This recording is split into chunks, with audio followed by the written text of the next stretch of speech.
की शुरुआत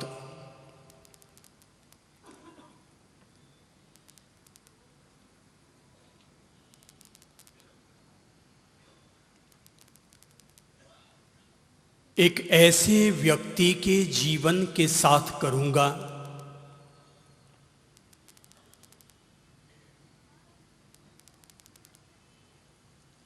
जो विश्व का एक महान चिंतक, महान लेखक और महान विचारक हुआ।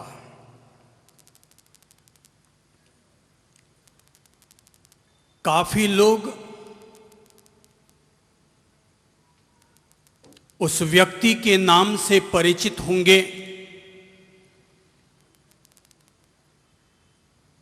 उस महान लेखक का नाम है स्वेट मार्डन।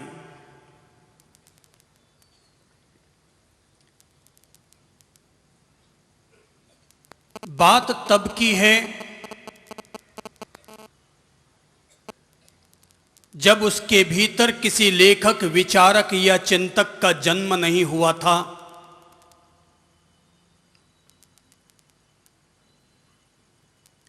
उसकी जवानी के दिनों की बात है। स्वेट मार्डन एक लड़की के प्यार में पागल हो गया।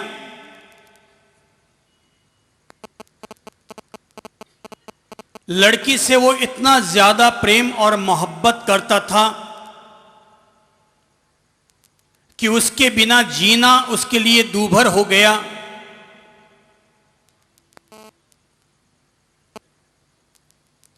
लड़की से शादी करने की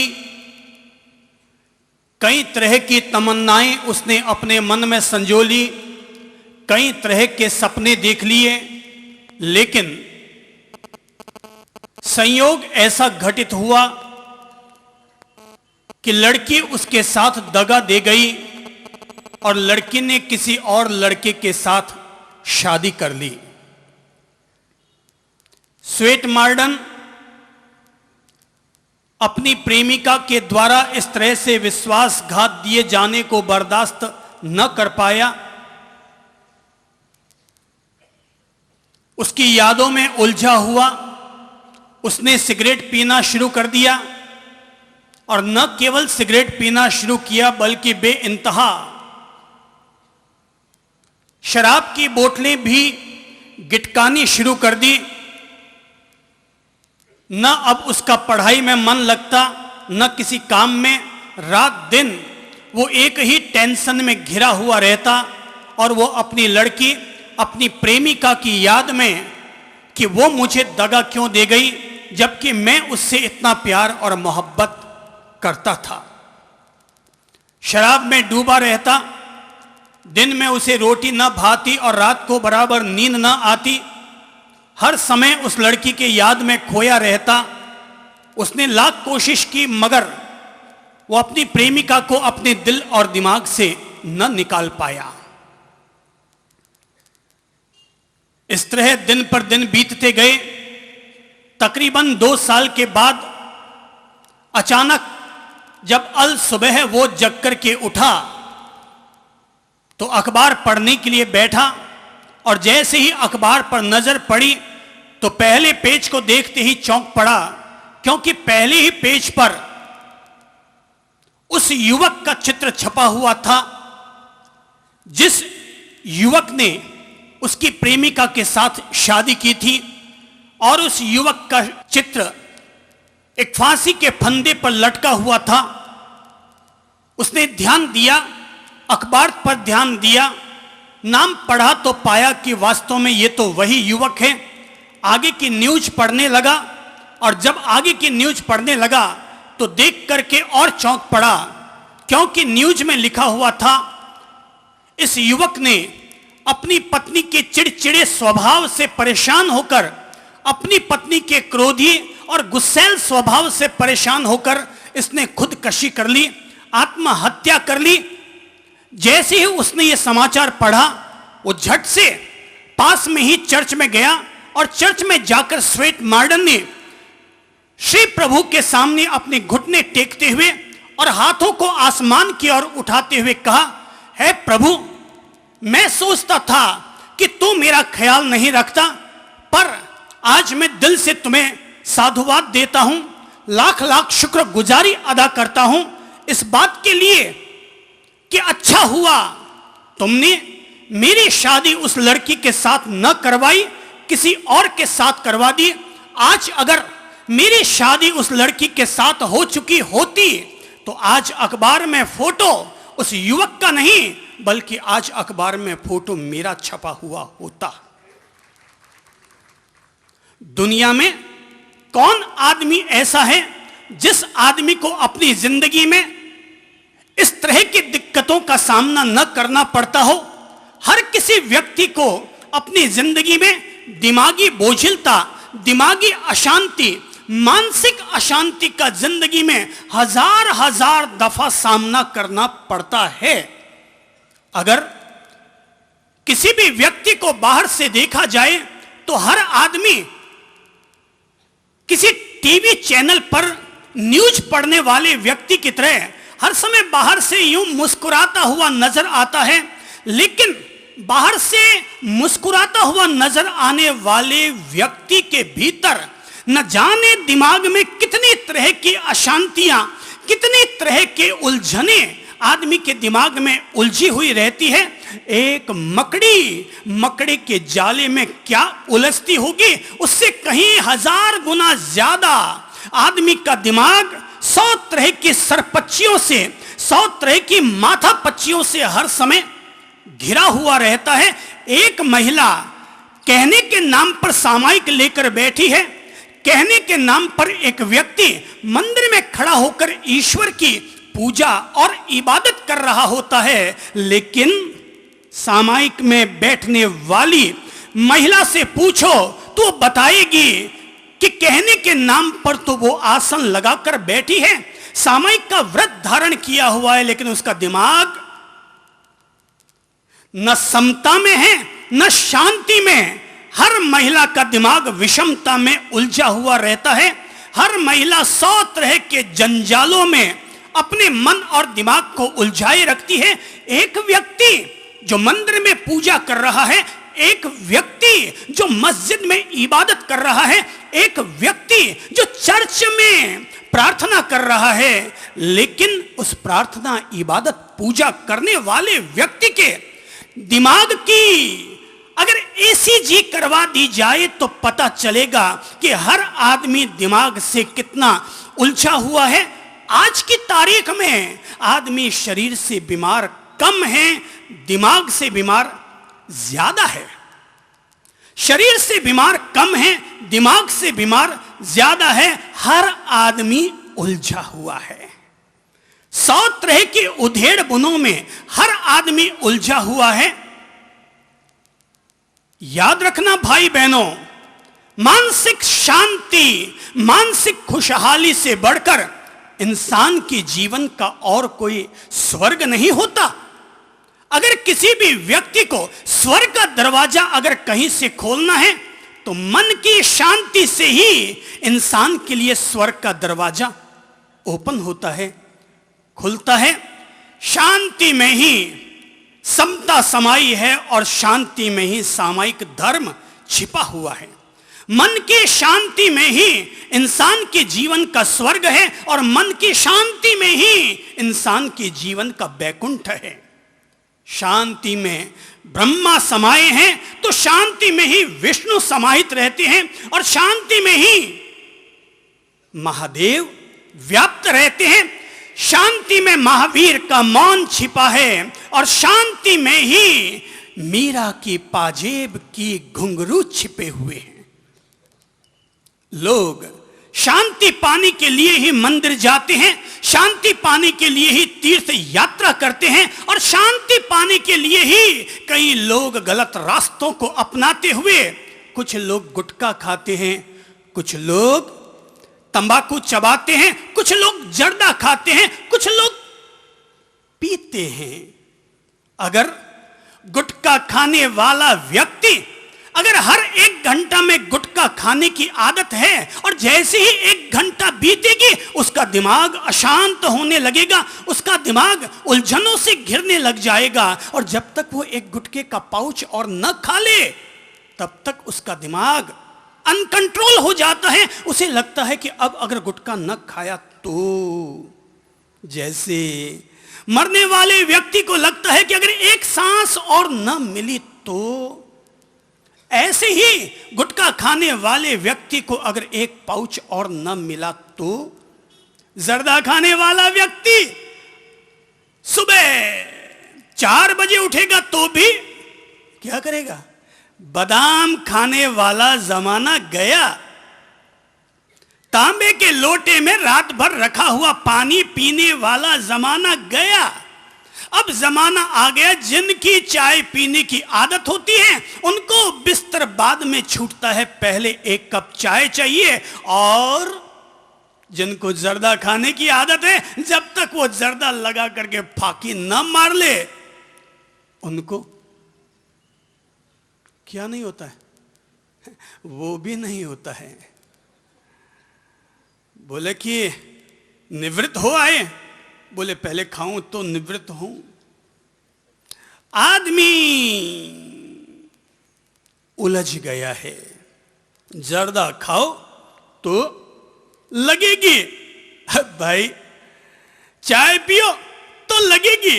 ऐसे लगता है जैसे प्रेशर कुकर में कोई प्रेशर डालो तो आगे का माल सरकेगा, नहीं तो माल सरकने का नाम ही नहीं लेता। उलझा है आदमी। कुछ लोग पीते हैं, नहीं पीते हैं तो उनको शांति ही नहीं मिलती। लोग अपने मन और दिमाग की शांति को पाने के लिए 100 तरीके अपनाता है। अगर मन में इंसान की अगर शांति हो तो थोड़े से साधन भी इंसान को सुख दे दिया करते हैं, और अगर मन में शांति न हो तो ढेर सारे सुख साधन हो जाएं तब भी इंसान को कोई सुख नहीं मिलता। इसीलिए कहना चाहूंगा, इंसान के जीवन के लिए सबसे बड़ा सुख, सबसे बड़ा साधन, सबसे बड़ा आनंद का कोई द्वार है तो वह मन की शांति है, दिमाग की शांति है। दिमाग की बोझिलता, दिमाग की अशांति इंसान के जीवन की सबसे बड़ी बीमारी है। ये बोझिलता आती कहां से है? दिमाग बोझिल होता क्यों है? इंसान का दिमाग टेंशन में क्यों आता है? इंसान का दिमाग डिप्रेशन में क्यों आ जाता है? इंसान का दिमाग अवसादग्रस्त क्यों हो जाता है? मन की शांति को, दिमाग की शांति और आनंद दशा को खंडित करने वाले 3 तत्व हैं। पहला है इंसान का गुस्सा, जो कि इंसान की दिमागी स्थिति को, दिमागी नियंत्रण को, दिमागी विवेक को स्क्रैच लगा दिया करता है, और वो है इंसान का गुस्सा। जब जब इंसान को गुस्सा आता है तब तब इंसान आउट ऑफ कंट्रोल बनता है, उसका दिमाग अपने आपे में नहीं रहता। एक इंसान जो अच्छे भले ढंग से सोच सकता है, विचार सकता है, बोल सकता है, लेकिन जब जब आदमी को गुस्सा आता है तब तब आदमी न तो सोच सकता है, न ढंग से बोल सकता है, और न ही किसी तरह का ढंग का निर्णय कर पाता है। आदमी जब जब गुस्से में आता है तब तब आदमी दिमागी तौर पर अपने आप पर लोड लेकर के आ जाता है। और इसीलिए मैं कहा करता हूं LML, लोड मत लो। चाहे जैसी परिस्थिति हो जाए, जीवन के वातावरण में चाहे जैसी घटना घट जाए, घटनाओं के प्रति लापरवाह बन जाओ। होती है, ऐसा होता है। जीवन में जब जो होता है तब तब यही सोचो, ऐसा तो होता रहता है। गिलास फूट गई, ऐसा तो होता रहता है। फायदा हो गया, ऐसा तो होता रहता है। अगर आदमी बात बात पर गुस्सा करने लग जाएगा, बात बात में अगर खींच खाने लग जाएगा, तब तब आदमी दिमागी तौर पर असंतुलित होगा। दिमागी तौर पर आदमी अपना नियंत्रण खो बैठेगा। और जब जब आदमी अपना आपा खो बैठता है, नियंत्रण खो बैठता है, तब तब इंसान और सांड के बीच में किसी भी तरह का फर्क करना मुश्किल हो जाता है। जैसे गुस्सा आने पर सांड सींग मारता है, ऐसे गुस्सा आने पर आदमी भी सांड की तरह सींग मारता है, पत्थर उठाता है, अलमारी पर मार देता है, चमचा उठाता है, पत्नी पर फेंक देता है। भाई सांड में और इंसान में गुस्सा आने पर कोई फर्क रह जाता है क्या? चाहे जितना ज्ञान ले लो, पर अगर गुस्से का वातावरण बनने पर हमने अगर अपने आप पर नियंत्रण न रखा, थोड़ा सा भी अगर धैर्य न रखा, तो महाराज भी बन जाओ तो क्या हो जाएगा उससे? महाराज भी बन जाओ तो हो क्या जाएगा? अगर कोई व्यक्ति अपने गुस्से पर नियंत्रण नहीं रखता, वो गृहस्थ में रहेगा तब भी असंतुलित होगा, महाराज बन जाएगा तब भी असंतुलित हो जाएगा। कुल मिलाकर समझने की बात यह है कि जब जब आदमी गुस्सा करेगा, तब तब आदमी की आंखें लाल होंगी। एक बार गुस्सा करने पर आदमी की देखने की जितने ज्योति कण हैं, उनमें से एक बार गुस्सा करने पर आदमी के 10,000 ज्योति कण नष्ट हो जाते हैं, जल जाते हैं गुस्से के कारण। जैसे किसी को तेज बुखार आ जाए तो आदमी की आंखें लाल हो जाती है, और तेज बुखार आ जाए तो आंखों की ज्योति जा सकती है। ऐसे ही तेज गुस्सा आने पर आदमी की दृष्टि की क्षमता कम होती है, कमजोर पड़ जाती है।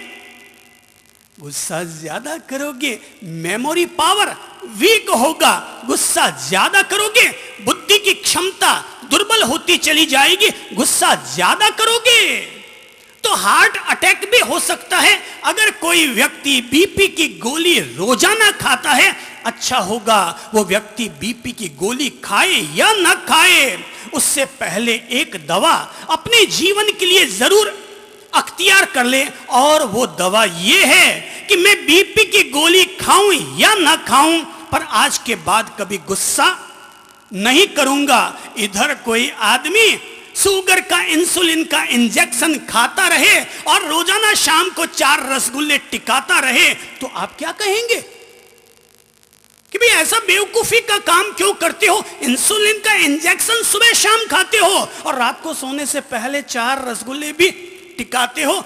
भाई इधर ब्लड प्रेशर को संतुलित करने के लिए आप बीपी की गोली खाते हैं, और उधर गुस्सा करके बीपी को वापस असंतुलित कर बैठते हैं। कोई व्यक्ति अगर बीपी की गोली लेता है और गोली से निजात पाना चाहता है, तो अच्छा होगा पहले वो लगातार 30 दिन तक किसी भी स्थिति में गुस्सा न करे, और 30 दिन के बाद अगर रोजाना 1 गोली खाता रहा है तो आधी गोली करना शुरू कर दे।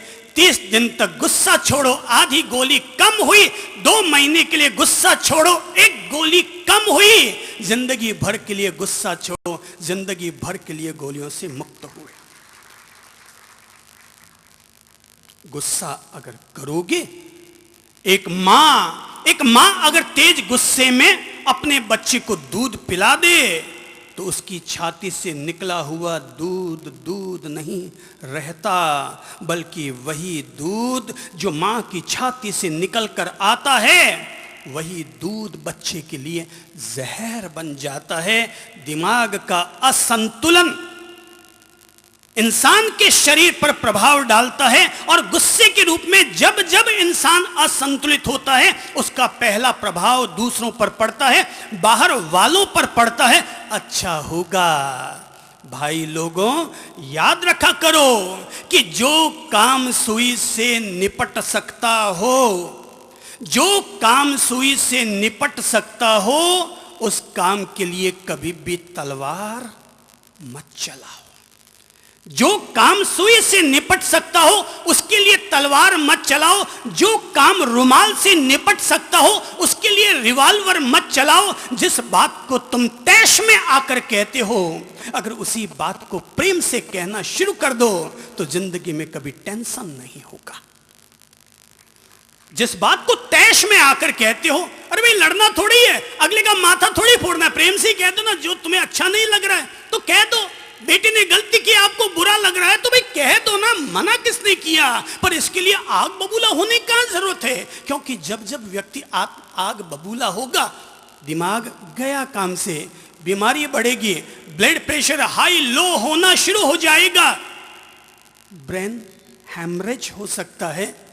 सावधान सावधान सावधान, जो बात गुस्से में आकर कहते हो, अगर वही बात प्रेम से कहना शुरू कर दो तो घर में आप केवल दादा नहीं रहेंगे, बल्कि घर में आप घर के कुल देवता बन जाएंगे, घर में घर के कुल देवता बन जाएंगे। तो जैसे बच्चा बदमाशी करे तो क्या करते हैं, कान मरोड़ते हैं। जरा गुस्से का भी कान मरोड़ो और उसको जा घर से बाहर निकल, देश निकाला दे दो, घर से बाहर निकाल दो, और अपने आप को शारीरिक और मानसिक, शारीरिक और दिमागी दोनों दृष्टि से अपने आप को स्वस्थ रखने के लिए सामायिक होती है तो करना भाई, नहीं होती है तो कोई बहुत ज्यादा दुराग्रह नहीं है। मंदिर जाया जाता है तो जाना, पर मंदिर नहीं जाया जाता तो कोई बात नहीं।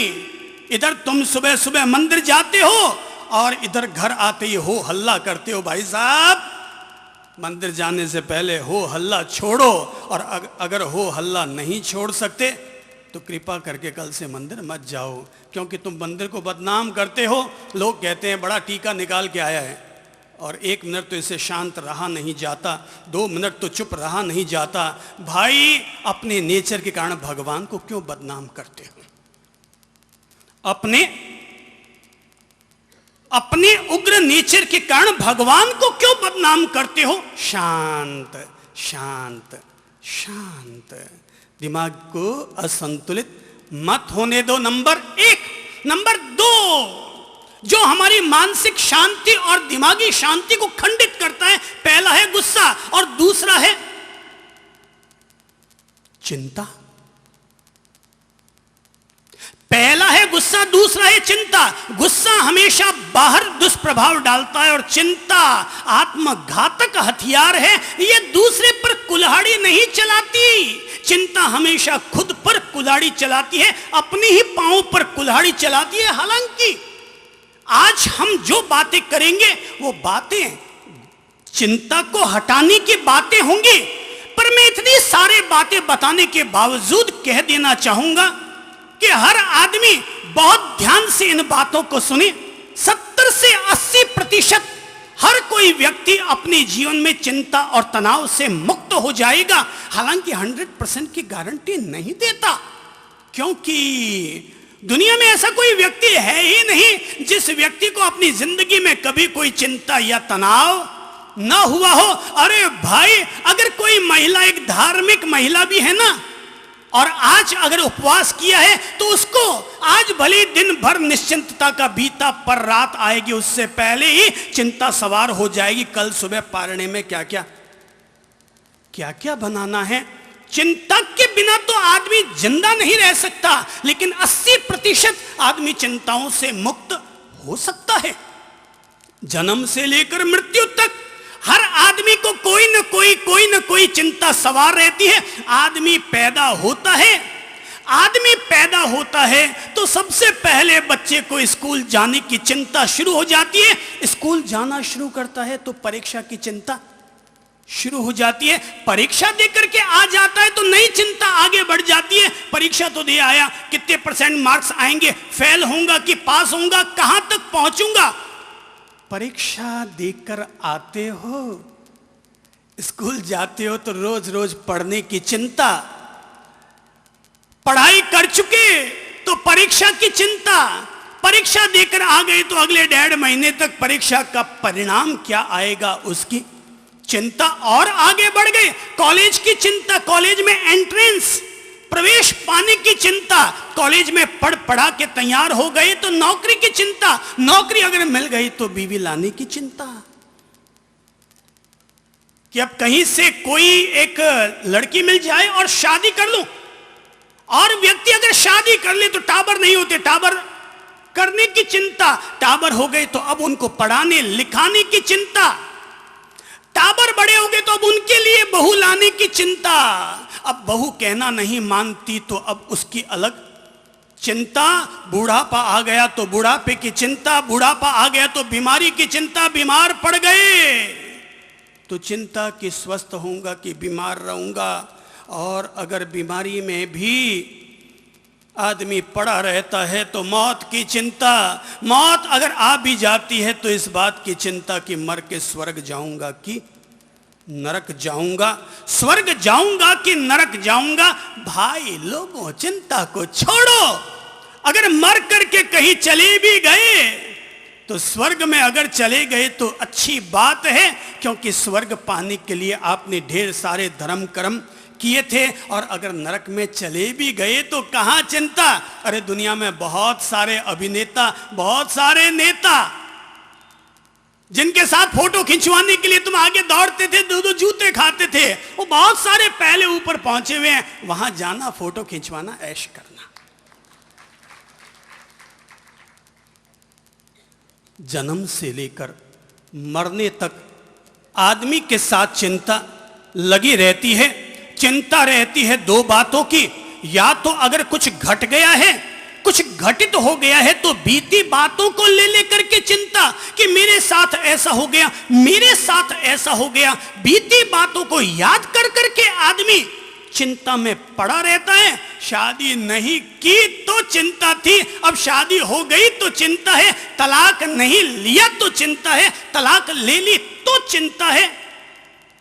भाई सिक्का उछलेगा तो या तो चित गिरेगा या पुट गिरेगा। जिस आदमी को जीने की कला नहीं आती वो आदमी चित गिरेगा तो भी चिंता करेगा और पुट पड़ेगा तो भी चिंता करेगा। वो हर हालत में आदमी चिंताओं से घिरा हुआ रहेगा। बीत गई बातें, उन बातों को ले लेकर आदमी याद कर कर के रोता रहता है। एक महिला का पति गुजर जाए, भाई तू तो गुजर गया लेकिन उसका जीना हराम कर गया। अब वो रात दिन तेरी यादों में खोई रहती है, रात दिन तेरी यादों में खोई रहती है। एक पत्नी अगर 4 दिन के लिए पीहर चली जाए तो पति की नींदें हराम कर जाती है, रात को नींद नहीं आती। अब पत्नी की याद कर करके चिंता, ऐसा होता है ना। है? अगर आप 2 दिन के लिए पीहर चली जाएं तो इन लोगों की हालत बड़ी पतली हो जाती है। न दिन को रोटी सुहाती है, घर में रहते हैं तो झगड़ते हैं, रहते हैं साथ साथ तो झगड़ते हैं, पर पीहर चली जाओ तो 4 दिन में के लिए निकालना भारी पड़ जाता है। मेरे भाई, आदमी या तो बीते की चिंता करता है या फिर आने वाले कल को सोच सोच कर चिंता करता है। कल क्या होगा, बेटा कैसा निकलेगा, बहू कैसी निकलेगी, अरे भाई बुढ़ापा आएगा तो कैसे जीऊंगा। आने वाले कल को ले ले करके आदमी की चिंताएं आदमी पर दुश्वार रहती है। बीत गई सो बात गई, बीत गई सो बात गई, तकदीर का शिकवा कौन करे। बीत गई सो बात गई, तकदीर का शिकवा कौन करे। जो तीर कमा से निकल गया उस तीर का पीछा कौन करे। जो हो गया सो हो गया, जो होगा सो होगा। आदमी के किए सब कुछ होता नहीं है और जो होनहार है उसको कभी रोका नहीं जा सकता। होनी को होने दो, होनी को होने दो। होनी में हस्तक्षेप किया हुआ काम भी नहीं आता। पुरुषार्थ करना तुम्हारा धर्म है, पर पुरुषार्थ करते हुए भी अगर कभी ठोकर खा पड़ो, पुरुषार्थ करते हुए भी अगर कभी असफलता हाथ लग जाए तो दिमाग पर लोड मत लो। LML, कौन सी डिग्री दे रहा हूं, LML, लोड मत लो। लोड मत लो भाई, लोड मत लो। जो होने वाला है उसको होगा। असफलता मिल गई भाई, मैंने अपनी तरफ से कर्म किया, मैंने अपनी तरफ से पुरुषार्थ किया, पर पुरुषार्थ अगर सफल ना हुआ तो ऐसा होना था इसलिए ऐसा हो गया, ऐसा होना था इसलिए ऐसा हो गया, और जो हो गया उसका स्वागत है। जिंदगी में कोई आदमी अगर एक मंत्र सीख जाए, अगर जीवन का एक पाठ सीख जाए, वो हर आदमी जिंदगी भर के लिए निश्चिंतता का जीवन जिएगा। और वो पाठ ये है कि होनी का हमेशा स्वागत करो। मकान का गिरना था, होनी थी, होनी का स्वागत करो। घर में बेटा पैदा होना था, हो गया, होनी का स्वागत करो। घर में पापा का गुजरना था, गुजर गए, होनी का स्वागत करो। दुकान लगाई, मेहनत की, लाभ पाने के लिए की, मगर फिर भी अचानक एक दिन दुकान में आग लग गई और माल का नुकसान हो गया। होनी थी और होनी का स्वागत करो। याद कीजिए, अतीत में पड़ी हुई उस घटना को याद कीजिए जो मैंने कभी अपनी मां से सुनी थी बचपन में, और उस घटना को मैंने अपनी जिंदगी भर याद रखा है। और जब जब भी मुसीबत की वेला आई, जब जब विपरीत घड़ियां आई, तब तब उन विपरीत घड़ियों से पार लगने के लिए मैंने इस कहानी का उपयोग किया है। और कहानी की प्रेरणा यह है कि जो होता है अच्छे के लिए होता है, जो होता है अच्छे के लिए होता है। आपकी मां ने भी आपको समझाया होगा, मेरी मां ने बचपन में मुझे समझाया, और आज मैं आप लोगों को समझा रहा हूं, अच्छे के लिए करो, अच्छे के लिए जियो। पर अगर अच्छे के लिए जीते हुए भी कुछ बुरा हो जाए तो ऐसा होना था, हो गया। प्रभु की व्यवस्था काम करती है, और प्रभु की व्यवस्था को स्वीकार कर लीजिए। जो होनी है उसका हमेशा स्वागत कीजिए। और कहानी यह है कि एक राजा ने अपने मंत्री से कहा कि मंत्री आज मेरी एक अंगुली कट गई। याद आ रही होगी आपको कहानी, क्योंकि संतों के मुंह से सुनी हुई कहानी मां ने मुझे सुनाई। आप भी जब यहां से जाएं तो जो सुना है ना, उसको केवल अपनी जेहन तक सीमित ना रखें, बल्कि घर जाने के बाद अगर आपकी पत्नी यहां ना आई हो तो पत्नी को जाकर सुनाएं, सांझ को सोने से पहले अपने बच्चों को सुनाएं, और अच्छी अच्छी बातों के बीज उनके दिमाग में, उनके दिल में रोजाना बोए। मां ने मुझे सुनाया कि एक राजा ने अपने मंत्री को कहा, ऐ मंत्रीवर आज मेरी एक अंगुली कट गई। मंत्री ने कहा, महाराज भगवान की व्यवस्था है, जो होता है अच्छे के लिए ही होता होगा। राजा ने जैसे ही यह बात सुनी कि जो होता है अच्छे के लिए ही होता है, राजा ने मंत्री से कहा, एक तो मेरी अंगुली कट गई और तुम ऊपर से कहते हो जो होता है सो अच्छे के लिए ही होता होगा। शोक प्रकट करने की बजाय तुम कहते हो जो होता है सो अच्छे के लिए होता होगा। राजा को आया गुस्सा, और गुस्से में उसने मंत्री को कैद करवा दिया और जेल में डलवा दिया। मंत्री चला गया जेल में। कुछ दिनों के बाद की बात, एक दिन राजा शिकार खेलने के लिए निकला। शिकार खेलने के लिए निकला कि बीच जंगल में पहुंचा। बाकी के सैनिक पीछे छूट गए और राजा किसी शेर या हिरण का पीछा करते करते सघन जंगल में चला गया। और जैसे ही सघन जंगल में गया कि आदिवासी लोगों ने जाल बिछा रखा था और राजा उस जाल में आकर के फंस गया। आदिवासियों ने जाल इकट्ठा किया, अपने गांव में लेकर के आ गए और लाकर के अपनी देवी मां के सामने राजा को लाकर के खड़ा किया। आदिवासियों का राज पुरोहित आया, उसने कहा कि मां के आगे बलि चढ़ानी है, और राजा को लाकर के खड़ा कर दिया गया। बंधे हुए हाथ खोल दिए गए, आंखों पर बंधी हुई पट्टी खोल दी गई, और राजा को लगा कि आज तो बड़ी भारी मुसीबत में फंस गया। राजा ने कहा कि भाई मैं तो राजा हूं, राजा। राजपुरोहित ने कहा चुप रह बे, आज तक यहां जितने लोग आए हैं सब अपने आप को राजा ही कहते रहे। चुप, सावधान खड़ा हो जा, तेरी कुर्बानी की वेला आ गई है। और राजा को 4 मुसंड लोगों ने पकड़ लिया। गले को नीचे डाल दिया और जैसे ही तलवार गर्दन पर चलने वाली थी कि राजपुरोहित ने कहा ठहरो। बोले क्यों, क्या हुआ राजपुरोहित? बोले इस राजा को छोड़ दिया जाए, इस व्यक्ति को छोड़ दिया जाए। बोले क्यों छोड़ दिया जाए? बोले इस आदमी की एक अंगुली कटी हुई है।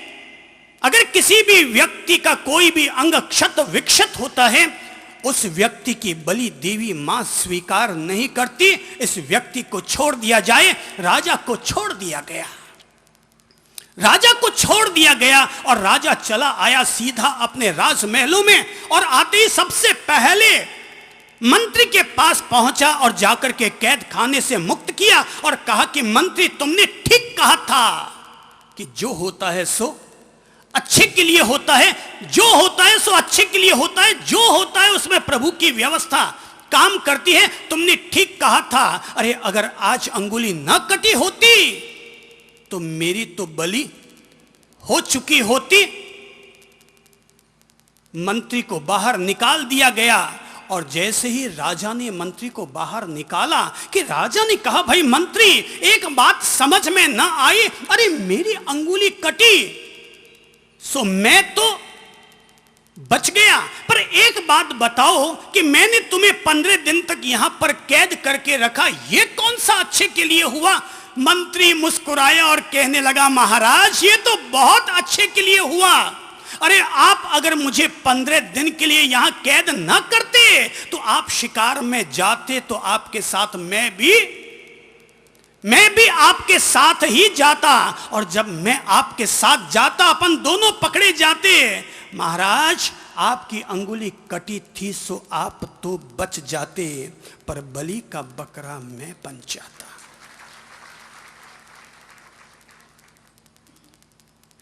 जीवन बहता पानी, नहीं पल भर रुक सकता। जो होना है उसको कोई रोक नहीं सकता। कि जीवन बहता पानी, नहीं पल भर रुक सकता। ओ जीवन बहता पानी, नहीं पल भर रुक सकता। जो होना है उसको, जो होना है उसको कोई रोक नहीं सकता। जीवन बहता पानी, हा हा हा, नहीं पल भर रुक सकता। जीवन बहता पानी। जीवन कैसा है? नदियां के बहते पानी की तरह है। रोकना चाहो तो भी नहीं रुक सकता। होनी को तुम टालना चाहो तो भी होनी टल नहीं सकती। होनी कभी टल नहीं सकती और अनहोनी कभी हुआ नहीं करती। जो होता है सो होनी ही है, और जब होनी है तो उसकी चिंता किस बात की? जीवन बहता पानी, नहीं पल भर रुक सकता। सब गा लो, गुनगुना लो। जीवन बहता पानी, नहीं पल भर रुक सकता। जो होना है उसको, जो होना है उसको कोई रोक नहीं सकता। जीवन बहता पानी, नहीं पल भर रुक सकता।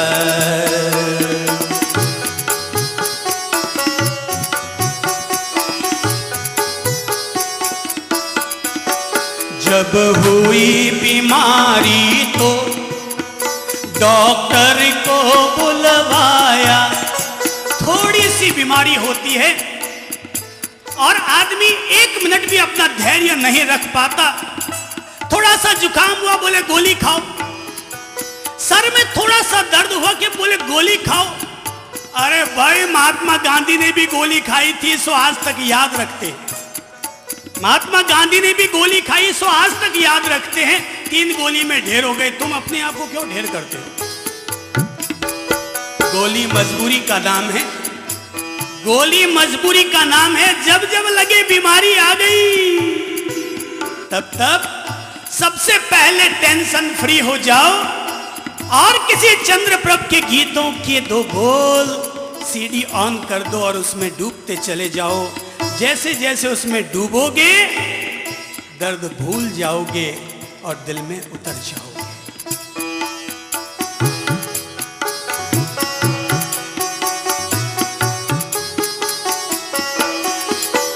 जब हुई बीमारी तो डॉक्टर को बुलवाया हो, जब हुई बीमारी तो डॉक्टर को बुलवाया। याद रखना भाई बहनों, शरीर में बीमारी पैदा होती है और स्वयं शरीर में ही बीमारी से लड़ने की ताकत भी होती है। अरे केवल इंसान ही बीमार नहीं होते, जानवर भी बीमार होते हैं। पर जानवर किसी डॉक्टर के पास नहीं जाते कि जरा नाड़ी पकड़ो और मुझे चेकअप करो और 4-5 गोलियां दो। डॉक्टर को भी बीमारी तो डॉक्टर को भी होती होगी, पर अपने आप को इतना जल्दी विचलित मत करो। जो व्यक्ति अपने जीवन में धैर्य का स्वामी होता है, वो व्यक्ति अपने जीवन में आने वाली हर बीमारी का सामना करने में समर्थ होता है। जब हुई बीमारी तो डॉक्टर को बुलवाया हो, जब हुई बीमारी तो डॉक्टर को बुलवाया। लो दवा ठीक होगा, डॉक्टर ने बतलाया। लो दवा ठीक होगा, डॉक्टर ने बतलाया। रुक जाता श्वास तभी, रुक जाता श्वास तभी। डॉक्टर को दिखलाया, डॉक्टर ने नर्ज पकड़ी, 2-4 बीमारियां बताई, 5-7 गोलियां लिख दी। घर का भाई दौड़ा गया बाजार में दवाई लेने के लिए, लेकिन दवाई लेकर के आया उससे पहले क्या हो जाएगा? रुक जाता श्वास तभी, रुक जाता श्वास तभी। डॉक्टर क्या कर सकता, जीवन बहता पानी नहीं पल भर रुक सकता। हो जीवन बहता पानी नहीं पल भर रुक सकता। जो होना है उसको, जो होना है उसको कोई रोक नहीं सकता। जीवन बहता पानी। जय हो।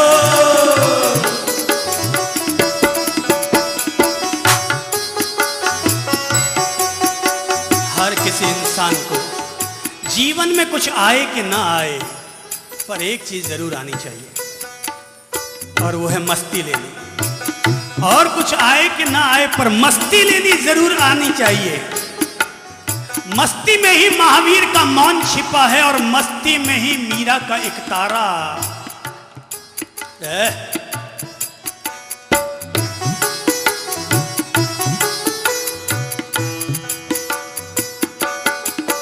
पंडित ने शादी की वेला शुभ बतलाई।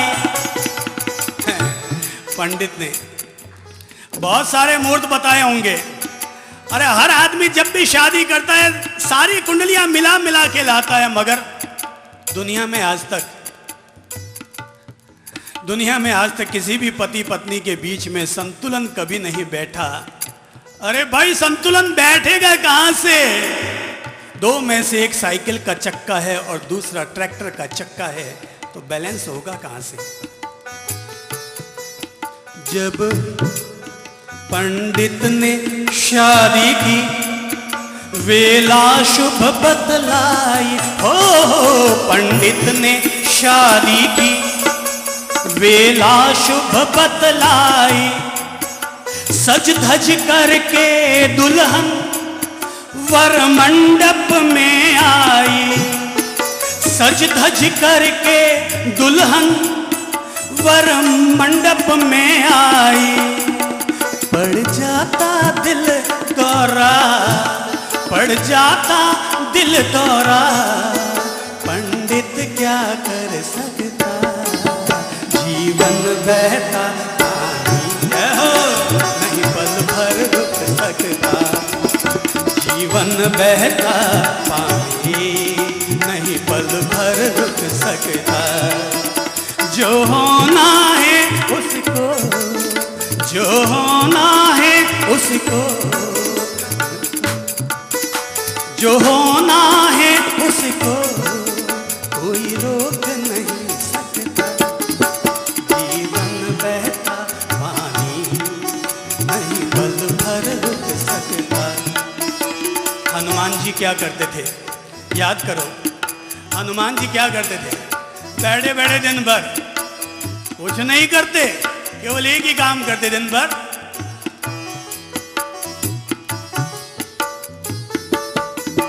कल होगा रघुवर का शुभ राज तिलक प्यारा, हो कल होगा रघुवर का शुभ राज तिलक प्यारा, सुन अवधपुरी का है हर्षित जन मन सारा, सुन अवधपुरी का है हर्षित जन मन सारा। दशरथ ने घोषणा कर दी कि कल मर्यादा पुरुषोत्तम श्री राम का राज्याभिषेक होगा, और ये बात सुनकर के सारी अयोध्या में दीपावलियां जल रही थी, होली खेली जा रही थी, आनंद महोत्सव मनाया जा रहा था, पर कल होगा रघुवर का शुभ राज तिलक प्यारा, हो कल होगा रघुवर का शुभ राज तिलक प्यारा, सुन अवधपुरी का है हर्षित जन मन सारा, सुन अवधपुरी का है हर्षित जन मन सारा, वनवास हुआ पल में, वनवास हुआ पल में, दशरथ क्या कर सकता, जीवन बहता नहीं पल भर रुक सकता, हो जीवन बहता पानी नहीं पल भर रुक सकता, जो होना है उसको, जो होना है उसको कोई रोक नहीं सकता, जीवन बहता पानी जाओ, जीवन बहता पानी नहीं पल भर रुक सकता, जीवन बहता पानी। अरे हर आदमी हनुमान जी बन जाओ, मस्ती ले लो एक नाटक, जय हो।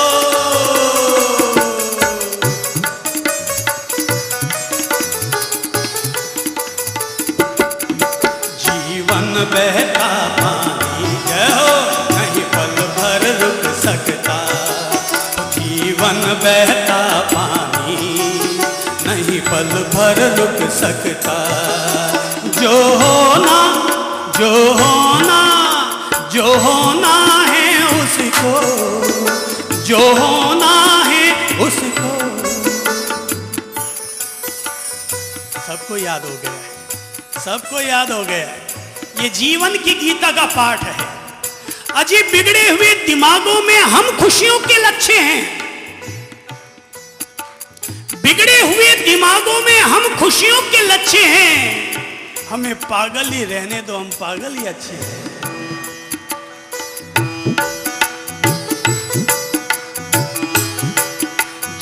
जीवन बहता पानी, नहीं पल भर रुक सकता। जीवन बहता पानी, नहीं पल भर रुक सकता।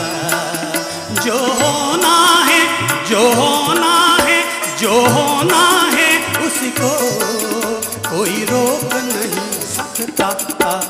जीवन बहता पानी, नहीं पल भर रुक सकता। जीवन बहता पानी, नहीं पल भर रुक सकता। नहीं पल भर रुक सकता। नहीं पल भर रुक सकता। आओ चिंता की चिता जलाते हैं, चिंता की चिता जलाते हैं। चिंता और चिता में केवल एक बिंदु का फर्क है। चिता एक बार में जला के खत्म कर देती है, पर चिंता रोज रोज रोज रोज जलाती है, रोज रोज जलाती है। चिंता की चिता जलाओ, चिंता की चिता जला डालो, और चिंता की चिता को जलाने के लिए अपनी चेतना को जगा डालो। चिंता की चिता को जलाने के लिए अपनी चेतना पहले जला डालो। अरे भाई, हमारी अस्थियां बिखर जाए उससे पहले अपनी आस्थाओं को जगा डालो। कैसे? चिंता की एक एक टांग पकड़ पकड़ के खींच खींच के बाहर फेंकते हैं। चिंता में ई है, उसको भी निकाल के बाहर फेंको। चिंता में बिंदु है, कैंची साथ में लाए हो तो कटिंग करके साइड निकाल दो। चिंता का चा है, अरे भाई चिंता के चा को हटाओ और जोड़ सकते हो तो चिंता के च से चंद्र प्रभु को जोड़ लो। और चिंता का ता, ता ऐसे नहीं हटता। ता कैसे हटता है कि जीवन बहता पानी, तक दिना दिन, तक दिना दिन, तक दिना दिन, तक दिना दिन, इतना बहुत है। चिंता के ता को तक दिना दिन बना डालो, ताकि चिंता जब जब सवार हो जाए तब तब, अरे किसी पंजाबी को याद कर लो और 15 मिनट तक भांगड़ा, 15 मिनट तक भांगड़ा कर डालो। बल्ले बल्ले बोलो और मस्त हो जाओ, बल्ले बल्ले बोलो और मस्त हो जाओ। इंसान के जीवन में जब जब टेंशन ज्यादा हो जाए तब तब 10 मिनट का भांगड़ा कर डालो, सारा टेंशन साफ। पंजाबी बड़े गजब के होते हैं। आज तक किसी आदमी ने किसी पंजाबी को टेंशन में नहीं देखा होगा। न्यूरो फिजिशियन लोगों के पास मरीज तो बहुत आते हैं, पर आज तक किसी न्यूरो फिजिशियन आदमी के पास, न्यूरो फिजिशियन डॉक्टर के पास कभी कोई सरदार नहीं पहुंचता होगा।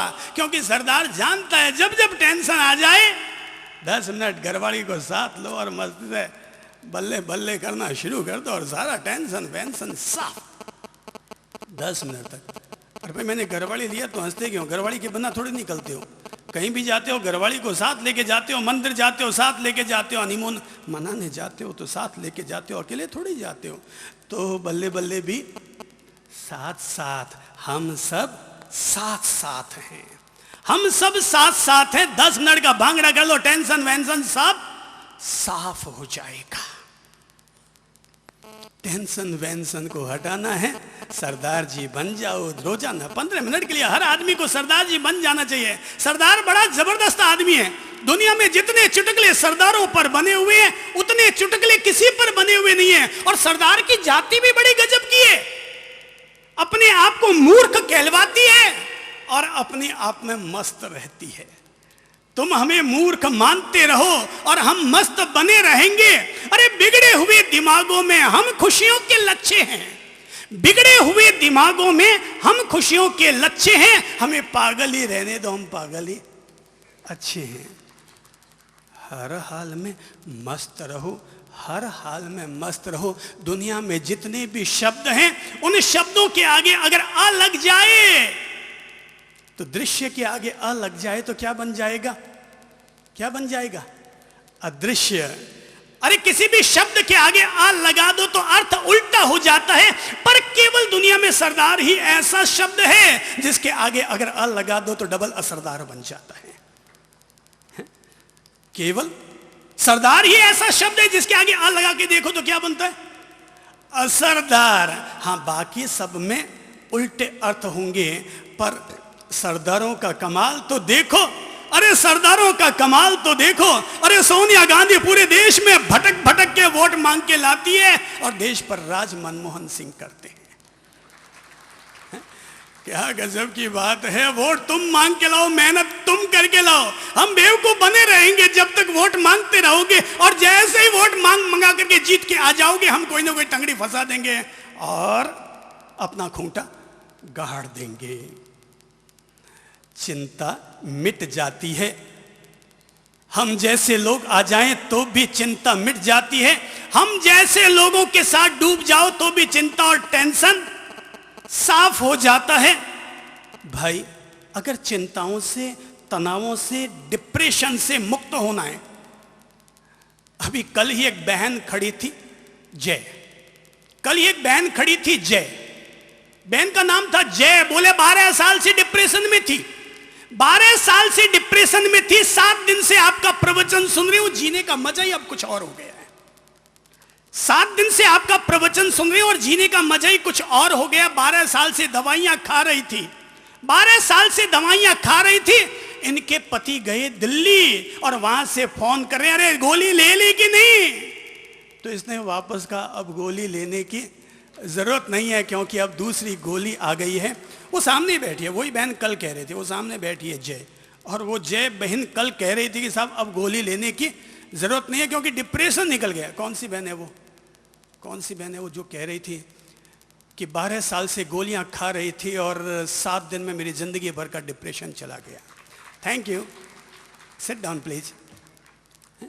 12 साल से गोलियां खा रही थी डिप्रेशन की, लेकिन 7 दिन हो गए प्रवचन सुनते हुए और पिछले 2-3 दिनों से तो सारा डिप्रेशन चला गया। अरे भाई, हमें सुनोगे तो बहुत सारी चीजें चली जाएगी, तुम घरवाली से भी चले जाओगे और सारी दुनिया के हो जाओगे। हमारा तो कमाल ही कुछ ऐसा है, हमारा तो कमाल ही कुछ ऐसा है।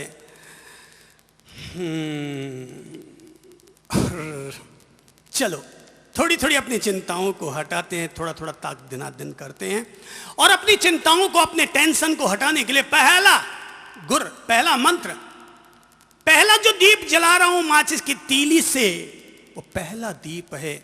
ओ भाई, ज्यादा हाय हाय मत करो, ज्यादा हाय हाय मत करो, ज्यादा माथा फोड़ी मत करो, ज्यादा छाती कूटा मत करो।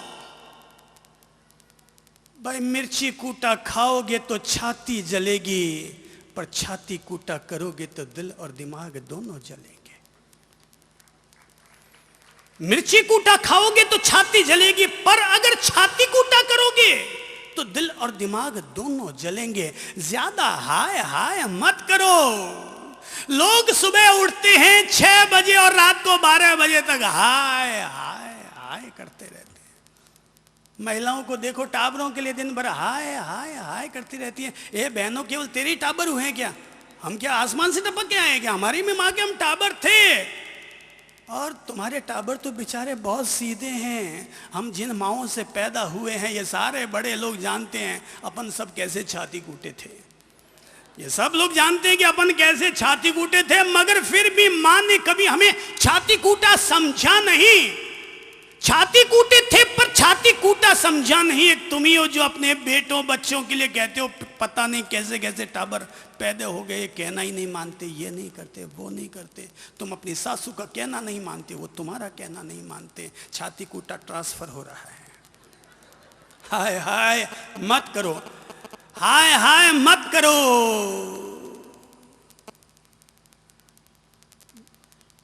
ज्यादा सरपचियां मत पालो, सहजता से जियो। धंधा करना है करो, 7 घंटा 8 घंटा निर्धारित कर लो, 8 घंटा तक धंधा शुरू कर दो। अब लोग सुबह 6:30 बजे 7 बजे दुकान खोल के बैठ जाते, रात को 12 बजे तक भी इंतजार करते रहते कोई एक और मुर्गा है, कोई एक और मुर्गा है। अरे भाई, इंसान को मेहनत करनी चाहिए, तबीयत से मेहनत करनी चाहिए। दूसरा आदमी 16 घंटे मेहनत करके जो परिणाम लाता है, तुम 8 घंटे मेहनत करके वही परिणाम लेकर के आ जाओ, वही 8 घंटे में। और फिर किस्मत से ज्यादा कोई कमाता है क्या? भाग्य से ज्यादा आज तक किसी ने कमाया है क्या? और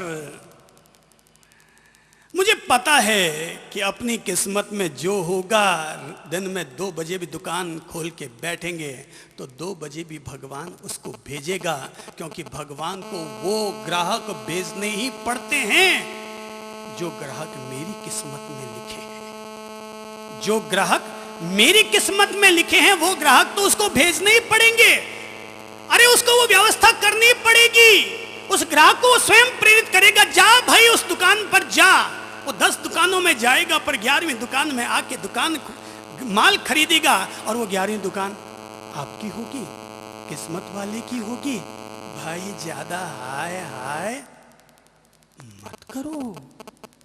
एक आदमी पहुंचा राजा के पास और जाकर के कहा कि राजन मुझे जमीन दीजिए, मेरे पास जमीन नहीं है, मुझे जमीन दीजिए। राजा ने कहा कि जा, तुझे जितनी जमीन चाहिए उतनी जमीन ले ले, कल सुबह सूर्योदय होने के बाद तू जितनी जमीन नापना चाहे उतनी नाप लेना, लेकिन मेरी एक शर्त है कि जहां से तू नापना शुरू करे सूर्यास्त हो उससे पहले पहले तक उस जगह पर लौट के आ जाना।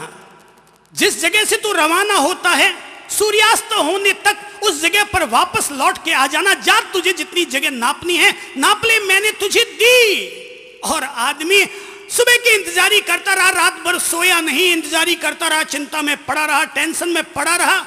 और सुबह जैसे ही सूर्योदय हुआ कि सूरज की पहली किरण उगने के साथ ही उसने राज्य की सीमा के बाहर अपने पांव रखे और वहां से दौड़ना शुरू किया कि मैं ज्यादा से ज्यादा जमीन नाप लूं।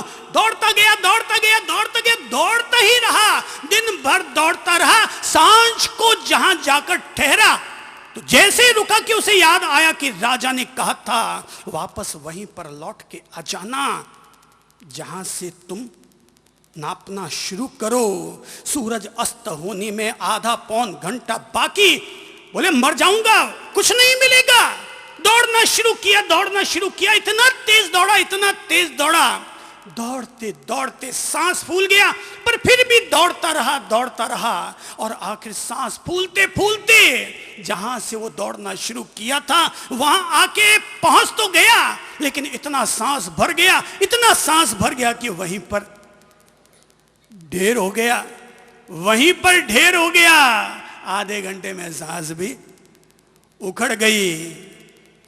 अगले दिन राजा आया, आदमी को दफना दिया और आदमी के ऊपर, उसकी मजार के ऊपर लिखवा दिया ये वो आदमी है जिसको 2 गज कफन का टुकड़ा और 2 गज जमीन चाहिए थी, जिसे 2 गज जमीन का टुकड़ा और 2 गज कफन का टुकड़ा चाहिए था। ज्यादा हाय हाय मत करो, ज्यादा हाय हाय मत करो। कमाओ, धनवान बनो, पर ज्यादा हाय हाय मत करो। अगर आपको लगता है कि आप अगर 70 वर्ष के हो चुके हैं और आप जिए तब तक के लिए आपके पास पूरी डट के अगर व्यवस्था है तो कहूंगा ज्यादा हाय हाय मत करो। भाई लोगों, 60 साल की उम्र तक जितना कमाना हो जम के कमा लेना, लेकिन जिस दिन 60वीं वर्षगांठ आए, जिस दिन 60वां हैप्पी बर्थडे आए, उसी दिन से व्यापार का त्याग कर देना।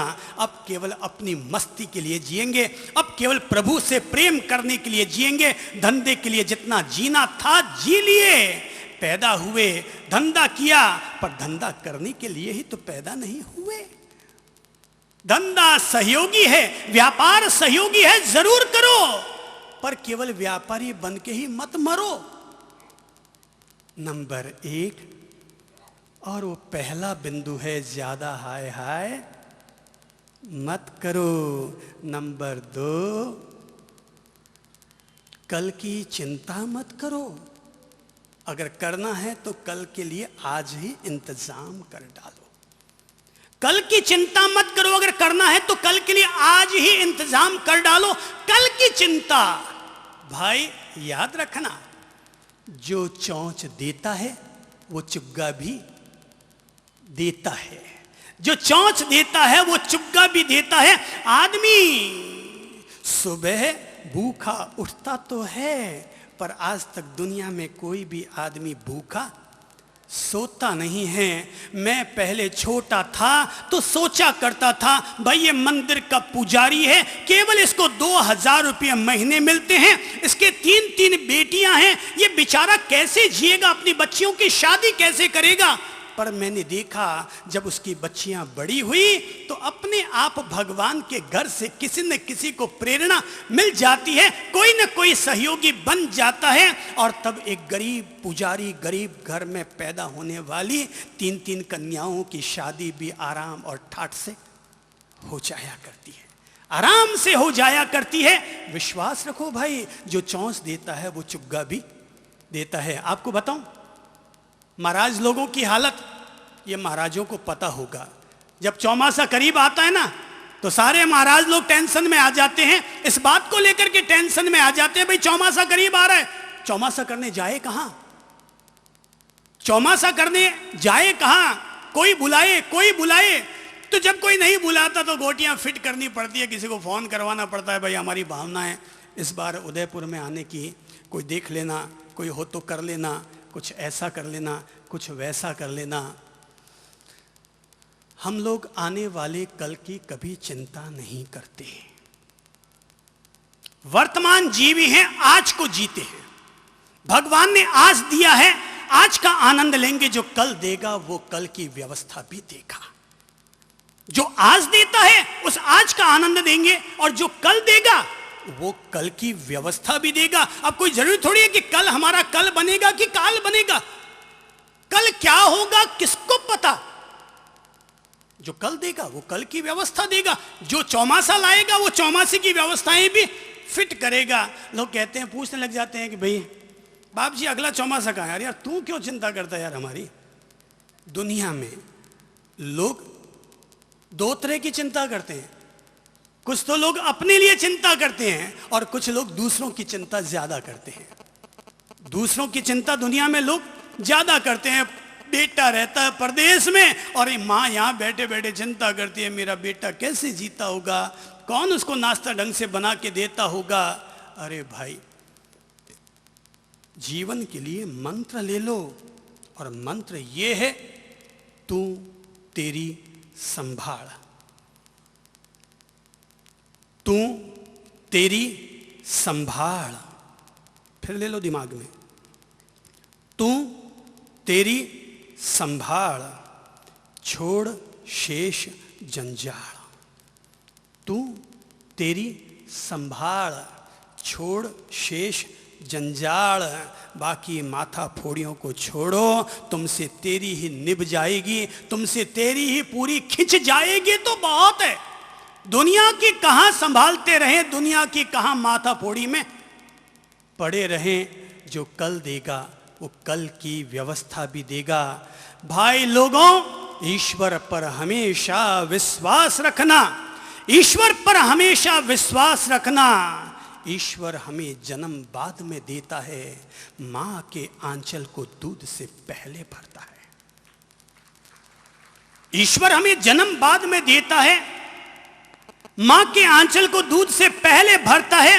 अरे जो भगवान जन्म से ही हमारी व्यवस्थाओं के लिए पूरी तरह जागरूक है, वो आदमी कल की कहां चिंता करेगा। तुम उस पर विश्वास करके तो देखो, और फिर पता चलेगा कि वो गोटियां तुम्हारी किस तरह से फिट करता है। तुम अपनी चिंता ज्यादा करते हो, इसलिए वो तुम्हारी चिंता करता नहीं। तुम अपनी चिंताओं को उसके भरोसे छोड़ दो, वो तुम्हारी चिंता करना शुरू कर देगा। तुम अपनी चिंताओं को उसके भरोसे छोड़ दो, वो सोचेगा। अरे भाई हम कहां सोचें, वो सोचेगा कि हमारी व्यवस्था क्या करनी है। जो जन्म देता है वो जन्म बाद में देता है माँ की छाती को दूध से, पहले भरता है। दिल में ये दृढ़ आस्था है, दिल में ये दृढ़ श्रद्धा है कि वो जन्म बाद में देता है, माँ के आंचल को दूध से भरता है। तो जब उसके घर से इतनी पुख्ता व्यवस्था है तो फिर हम किस कल के बारे में सोचें, हम किस कल की चिंता करें? हम चिंता नहीं करेंगे। जब भी करेंगे आज का चिंतन करेंगे, चिंता नहीं करेंगे। जब भी करेंगे आज के लिए चिंतन करेंगे, कभी भी चिंता नहीं करेंगे। तू तेरी संभाल, छोड़ शेष जंजाल। अगर करना ही है कल की चिंता मत करो, या तो ईश्वर पर छोड़ दो और या फिर खुद ही अपने कल के लिए आज इंतजाम कर डालो। अगर आपको लगता है बुढ़ापे को लेकर चिंता है, आज से ही हर महीने 2000 रुपया महीना अपने लिए जमा करना शुरू कर दो। 50 लाख हो जाए ना, चिंता छोड़ देना, मुक्त हो जाना, क्योंकि तुमने अपने आने वाले कल की व्यवस्था कर डाली है। अगर एक गृहस्थ हो तो अपने कल की व्यवस्था आज बैठाना शुरू कर देना। और अगर एक संत बन गए तो अपनी चिंता ऊपर वाले पर छोड़ देना, तुम्हारी व्यवस्था वो अपने आप कर देगा। अपनी व्यवस्था उस पर छोड़ दो तो वो अपने आप तुम्हारी व्यवस्था बैठा देगा। वो बड़ा जोरदार गोटीबाज है, बड़ी ज़बरदस्त गोटियां फिट करता है। या तो अपनी गोटियां खुद फिट कर डालो या ऊपर वाले पर छोड़ दो। पर ज़्यादा हाय हाय मत करो, ज़्यादा हाय हाय मत करो। प्रेम पूर्वक अपनी ओर से इतना ही अनुरोध है।